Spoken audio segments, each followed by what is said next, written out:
नमस्कार ओडिशा। आज नवेम्बर मास 6 तारिख गुरुवार। आज वेदर अपडेट आसी जाइछि। 11 तारिख रु सारा राज्य में बढ़िबो शीतर लहरी। उत्तर एवं आभ्यंतरण ओडिशार किछि स्थान रे शीत पड़िबा आरंभ होइछि। आसंता 10 तारिख पर्यंत एभଳି भाबे शीत प्रकोप लागि रहिबो। 11 तारिख रु सारा राज्य में शीत प्रकोप आहुरी बढ़िबो बोली पाणीपाग विशेषज्ञ शरत साहू कहिसेंती। भिडियोटी के गोटे लाइक गोटे सब्सक्राइब करबा पई जमारू भूलिबेनी। राज्य में कमिबो तापमात्रा बढ़िबो शीत। आसंता 2 दिन पर्यंत राज्य में शीतर प्रकोप बढ़िबा नेई पूर्वानुमान करिछि पाणीपाग विज्ञान केन्द्र। आसंता 7 दिन राज्य में पाग सुखिला रहिबो। एहा सह उभय दिन और राति तापमात्रा 2 ରୁ 4 डिग्री ह्रास पाइबो।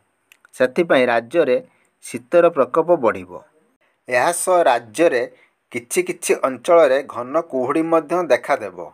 କୋରାପୁଟରେ ଘନ କୁହୁଡ଼ି ଦେଖାଯାଉଥିବା ବେଳେ ରାଉରକେଲାରେ ହାଲୁକା କୁହୁଡ଼ି ଦେଖିବାକୁ ମିଳିଛି।